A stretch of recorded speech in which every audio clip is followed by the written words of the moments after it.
Bonjour, bienvenue à cette septième session consacrée au chapitre de l'analyse des flux financiers, et tout particulièrement au bilan fonctionnel et au bilan financier. Alors qu'est-ce qu'un bilan fonctionnel? Le bilan fonctionnel provient de l'analyse fonctionnelle. Et qu'est-ce que donc l'analyse fonctionnelle? L'analyse fonctionnelle repose sur les trois fonctions clés de l'entreprise: financement, investissement, exploitation. Si vous préférez, ce sont aussi des phases. Alors on dit fonctions parce que ce sont des fonctions à long terme et des fonctions à court terme. Quelles sont les fonctions à long terme? Le financement et l'investissement. Quelles sont les fonctions à court terme? L'exploitation. Explication. Très simple. Une entreprise a besoin de capitaux pour se financer. Pourquoi a-t-elle besoin de se financer? Eh bien, pour financer ses investissements. Elle a besoin d'argent pour acheter ses investissements. Donc première fonction, fonction de financement. C'est une fonction qui est liée aux ressources. Ressources à plus d'un an, long terme, durable ou stable, selon les différents auteurs en la matière. Les investissements, ce sont donc des emplois, de quoi? Des ressources, des emplois à long terme, et donc seconde fonction, fonction investissement. Et troisième fonction, la fonction d'exploitation, qui est une fonction donc où l'entreprise va commencer son activité, va donc travailler, c'est la fonction d'exploitation. Et donc elle travaille dans le court terme, par définition, et donc c'est à moins d'un an. Autre logique qui me semble plus intéressante, c'est la logique des cycles ou des flux. Grâce aux capitaux propres dans l'entreprise, grâce aux emprunts qu'a contracté l'entreprise, nous allons avoir assez d'argent pour financer nos investissements. Avec nos investissements, nous allons pouvoir travailler et dégager des profits. Vous voyez bien que nous sommes exactement dans l'analyse fonctionnelle: financement, investissement, exploitation. Cercle vertueux ou cercle vicieux? Cercle vertueux ou vicieux, ben cela va dépendre de la profitabilité. Et là, on voit l'intérêt de la première analyse, de la première partie de notre cours d'analyse fonctionnelle sur le compte de résultat et sur la profitabilité, puisque le résultat, s'il est bénéficiaire, va être distribué en partie aux actionnaires et conservé pour le solde dans les comptes de l'entreprise. Ça s'appelle des réserves, je le rappelle. Donc, pour prendre un exemple simple, une entreprise qui fait des bénéfices va distribuer ses bénéfices à ses actionnaires et va en conserver une partie dans le compte réserve. Le compte réserve fait partie des capitaux propres. Donc ça augmente nos ressources durables et donc ça augmente notre financement. C'est de l'autofinancement, bien entendu, mais c'est du financement. Donc ce financement va être plus important, donc je vais pouvoir renouveler mes investissements pour être encore plus profitable. Et donc l'exploitation, le cycle d'exploitation va générer des profits plus importants, je vais pouvoir produire à des coûts moindres, puisque j'aurai des machines plus performantes, et donc je vais faire plus de bénéfices, et donc plus de réserves, et mes actionnaires seront très contents parce que j'aurai plus de bénéfices à distribuer, etc. etc. On peut voir aussi ces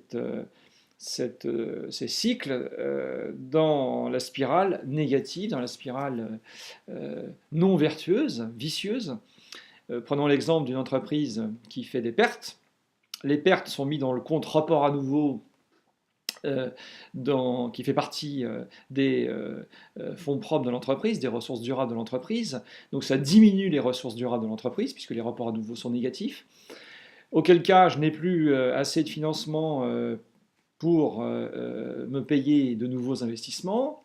Et donc, je ne suis plus compétitif ou je risque de ne plus l'être. Et donc, ma phase d'exploitation va générer de nouveau des pertes, voire des pertes plus importantes, qui va diminuer encore mon financement et donc mes ressources durables. Et donc je vais peut-être plus avoir assez de ressources durables, peut-être que même je serai en état de cessation de paiement. Et donc vous voyez que cette manière d'analyser le bilan est très intéressante et permet de voir, de considérer la dynamique des flux financiers. Le bilan fonctionnel donc, est découpé en quatre grandes catégories, quatre grandes masses. Les emplois ou les ressources pardon, à long terme, donc durables ou stables, et puis les emplois et les ressources à court terme qu'on appelle emplois cycliques et ressources cycliques. On voit que dans les ressources cycliques, nous avons nos dettes à court terme, dettes fournisseurs, dettes fiscales, dettes sociales, etc. On a notre trésorerie passive, c'est-à-dire nos découverts bancaires. Dans nos emplois cycliques, nous avons l'actif à court terme, ce sont les stocks et les créances. Et dans la trésorerie active, ce sont nos disponibilités.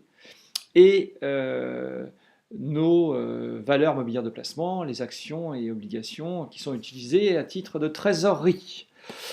Ce bilan fonctionnel est proposé comme suit. Pourquoi? Très simplement parce que on va pouvoir dégager des agrégats clés que sont le fonds de roulement et le besoin en fonds de roulement, j'y reviendrai, et la trésorerie donc qui en est la conséquence, que l'on va pouvoir analyser notre dynamique de flux, comment sont utilisées nos ressources, et que l'on va pouvoir rattacher finalement la première analyse que nous avons faite sur la profitabilité de la dynamique des flux, comme je viens de l'expliquer, et donc nous pourrons voir si finalement rien ne cloche dans ce diagnostic, si finalement c'est cohérent ou non, et nous pourrons donc en déduire et proposer des préconisations en termes de logique et de gestion financière.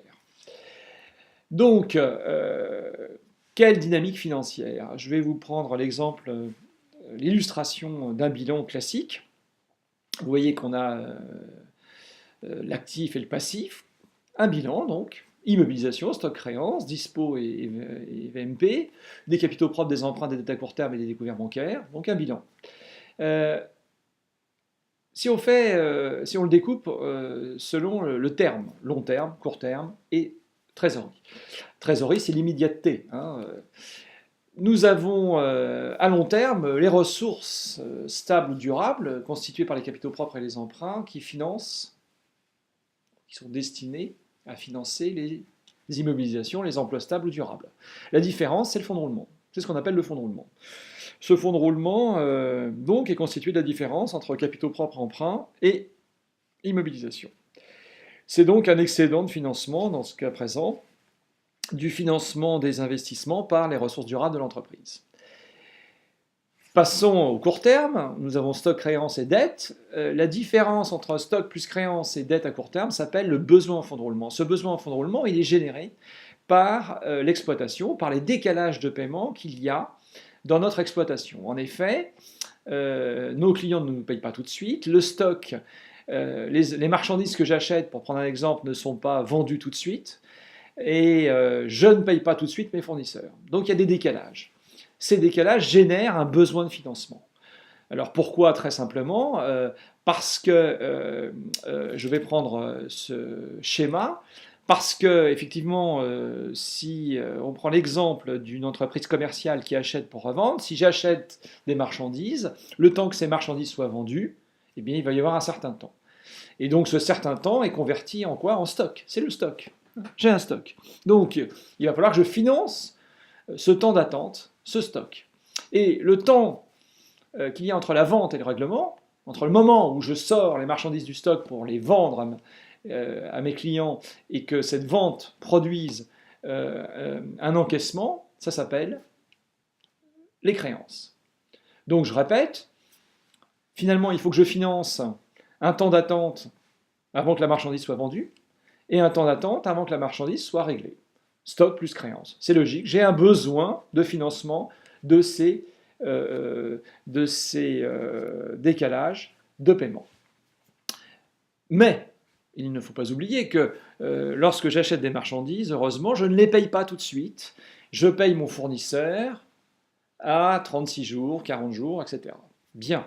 Et donc cette dette va diminuer le besoin de financement que j'ai provenant de mon stockage et de mes créances. Et donc on a bien BFR égale stock plus créance moins dette. Si nous reprenons notre schéma, donc on voit bien qu'on a un excédent de financement par les ressources durables des investissements. Donc j'ai un excédent de financement des investissements par mes ressources durables, c'est le fonds de roulement. Ce fonds de roulement va être employé à payer, à financer le besoin à court terme généré par les décalages de paiement durant mon exploitation. Et donc, la différence entre fonds de roulement et besoin en fonds de roulement, c'est l'argent qui me reste. L'argent qui me reste, c'est ma trésorerie. Vous voyez, on a une logique. Fonds de roulement moins BFR égale trésorerie nette. Cette trésorerie est dite nette. Pourquoi? Parce que j'ai mes disponibilités et mes valeurs mobilières de placement d'un côté, et que bien sûr, je dois de l'argent à mes banquiers. Ce sont mes découvertes bancaires. Donc, si je fais la différence, ça donne la trésorerie nette. Donc, la trésorerie n'est qu'une conséquence de la dynamique financière des flux. Fonds de roulement moins BFR. Et donc, la trésorerie nette n'est qu'une conséquence des différentes opérations, financement, investissement, exploitation. Et d'ailleurs, il y a un tableau spécifique pour analyser la trésorerie qu'on verra lors des sessions suivantes, c'est le tableau des flux de trésorerie. Donc vous voyez que grâce au bilan fonctionnel, cela nous permet d'analyser la dynamique des flux et de voir si les ressources sont bien employées, si j'ai assez de ressources à long terme pour financer mes investissements, quel est mon besoin en fonds de roulement, et ensuite, donc la conséquence, quel est mon niveau de trésorerie nette. Sur le BFR et sur le fonds de roulement, nous avons deux définitions clés à savoir, je vous les ai rappelées. Le fonds de roulement, donc c'est l'excédent ou l'insuffisance de financement des investissements par les ressources durables de l'entreprise, donc les capitaux propres et les emprunts. Ce fonds de roulement doit être toujours positif, c'est une évidence. Je ne peux pas financer mes investissements par du court terme, ou c'est dangereux. De la même manière, mon besoin en fonds de roulement provient du décalage de paiement, donc c'est le besoin généré par les décalages de paiement, et ce besoin en fonds de roulement est peut-être positif ou négatif. Là, il n'y a pas de règle, il doit être positif ou non, il n'y a pas de règle. Pourquoi? Parce qu'il dépend du secteur. Si nous prenons l'exemple des grandes surfaces, nous voyons bien que les créances sont très faibles puisque les consommateurs payent au comptant ou en carte bleue, mais c'est donc il y a très peu de jours de délai de paiement, que le stock tourne très vite, donc j'ai très peu de stock, il est renouvelé très souvent, et en revanche, mes dettes vis-à-vis de mes fournisseurs, ces dettes sont très importantes puisque je paye très tard. Plus je paye tard mes fournisseurs, plus les dettes sont importantes, hein, c'est logique. Donc créances plus stock, moins dettes, on va voir que les dettes sont supérieures à mes créances, à mes stocks, donc mon BFR est négatif. Ce BFR s'appelle un dégagement. Je dégage de la trésorerie naturellement. Et pourquoi dis-je naturellement? Parce que c'est lié au secteur. Hein. C'est le secteur du commerce qui fait que, effectivement, je dégage de la trésorerie, ce qui peut être dangereux puisqu'on peut confondre trésorerie et bénéfice lorsque l'on n'a pas suivi de cours d'analyse financière. Donc, pour résumer, le BFR, ce besoin généré par le financement de l'exploitation, donc par les décalages de paiement, est négatif pour les activités commerciales, grande surface, est positif pour les activités industrielles et est proche de zéro pour les activités de service. La différence entre fonds de roulement et BFR, ça donne la trésorerie, c'est une logique nette de l'analyse financière. Il y a un exemple ici que je vous propose, une illustration. En bleu, ce sont les ressources durables et les emplois durables, donc à long terme. En blanc, c'est du court terme, et en noir, c'est de la trésorerie. Donc voici un bilan. On va le transformer en bilan fonctionnel. Donc là, il n'y a pas de retraitement spécifique à faire, il y a un découpage à faire. On verra le retraitement plus tard. Donc on voit que les emplois stables sont constitués des investissements, des immobilisations nettes. On voit que les capitaux propres et les emprunts constituent les ressources durables. On voit que les stocks et les créances constituent les emplois cycliques avec les valeurs mobilières de placement et les disponibilités. Et on voit que les dettes fournisseurs, fiscales, sociales et les concours bancaires constituent les ressources cycliques. Dans les emplois cycliques, nous avons la partie court terme qui provient des stocks et des créances, la partie trésorerie, VMP et disponibilité. Et dans les ressources cycliques, nous avons la partie court terme, les dettes fournisseurs, les dettes fiscales et les dettes sociales, et la partie trésorerie passive, les concours bancaires. Le fonds de roulement, c'est la différence entre les ressources durables et les emplois durables, c'est-à-dire 430 de ressources durables et 300 d'emplois stables, ça fait 130. Ça veut dire que grâce à mes 430 de ressources durables, j'ai pu financer 300 d'investissements, d'emplois stables, et donc il me reste effectivement 130. Que vais-je faire de ces 130 pardon, je vais les employer à financer le besoin généré par les décalages de paiement, le BFR, le besoin généré par mon exploitation. J'ai 120 plus 180 d'actifs court terme, 300, moins mes dettes, 220, 300 moins 220 égale 80. Donc j'ai 80 de besoins générés par les décalages de paiement. Grâce à ces 130 de fonds de roulement, je vais pouvoir les financer. Il va me rester 50. 50, c'est quoi? C'est la trésorerie nette. Effectivement, grâce aux 130 de fonds de roulement, j'ai pu financer mes 80 de BFR, et donc il me reste tout naturellement 50. D'ailleurs, on le vérifie. Si on regarde le bilan fonctionnel, nous avons trésorerie active égale 100, trésorerie passive égale 50, 100 moins 50 égale 50. Nous sommes totalement dans la logique financière. À propos du besoin en fonds de roulement, il est aussi intéressant, bien sûr, de le calculer, mais aussi de calculer finalement les causes de sa variation.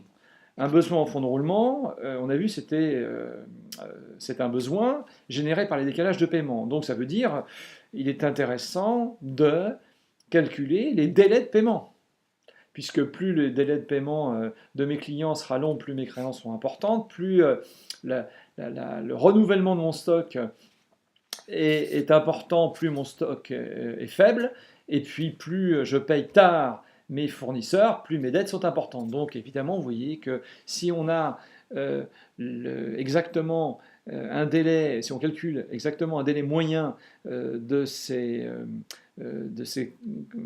mes clients vis-à-vis de mes fournisseurs et un délai de rotation des stocks, je vais pouvoir expliquer les causes de variation du BFR. Comment calcule-t-on ces délais? C'est très simple. On dit voilà, les créances clients dans mon bilan représentent tant de pourcents de mes ventes. Je prends mes ventes dans mon compte de résultat. Et donc, c'est une proportion. Prenons un exemple, 10%. Mes créances clients représentent 10% de mon chiffre d'affaires. Donc si je fais créances clients sur chiffre d'affaires, ça donnera 0,1. 10% fois l'année complète, 360 jours, ça donne 36 jours. Là, je calcule le délai de paiement des clients. 36 jours. En moyenne, mes clients me payent à 36 jours. C'est un délai moyen. Attention, c'est pas un délai, c'est un délai moyen. Donc qui dit moyen dit évidemment inexactitude, puisqu'il y a des variations saisonnières. Pour les dettes, c'est la même chose. Pour mon délai de paiement aux fournisseurs, c'est la même chose. Je prends la part des dettes fournisseurs dans mes achats. Et si je fais la division, eh bien, je vais avoir une proportion. Reprenons un exemple. Les dettes fournisseurs représentent 20% de mes achats. 20% fois 360, ça fait 72 jours. Je paye mes fournisseurs en moyenne à 72 jours. Et si je prends mes stocks, je vais les comparer à quoi? À ce que je consomme. Mes stocks de matières premières ou à mes stocks de marchandises, je vais les comparer à ce que je consomme. Ce que je consomme, ça s'appelle les achats consommés ou les achats stockés, je rappelle. Achat de matières premières plus variation des stocks de matières premières, ou achat de marchandises plus variation des stocks de marchandises, stock initial moins stock final. Donc si je compare ces stocks aux achats consommés, la proportion, mes stocks représentent 10% de ma consommation annuelle. Donc ça veut dire que le délai de stockage est 36 jours. Si vous préférez, 36 jours par rapport à 360 jours, je le renouvelle 10 fois dans l'année. Alors, deux petites remarques, 360 jours ou 365 jours. Moi, je prends 360 jours par facilité. Certains auteurs prennent 365 jours, attention aux années bissextiles. Et puis, seconde remarque, qui est beaucoup plus importante, là, le chiffre d'affaires ou les achats sont en hors taxe, alors que les créances sont toutes taxes comprises, alors que les dettes fournisseurs sont TTC. Peut-on comparer du hors taxe au TTC? Non. Donc il va falloir transformer le chiffre d'affaires en chiffre d'affaires TTC. Mon chiffre d'affaires est hors taxe dans mon compte de résultat, donc il va falloir que je multiplie par 1 plus le taux de TVA. Et de la même manière, mes achats et charges externes, on doit les multiplier par 1 plus le taux de TVA pour pouvoir calculer ces délais de paiement ou ce délai de rotation des stocks. J'ai fait un petit exemple, vous le verrez.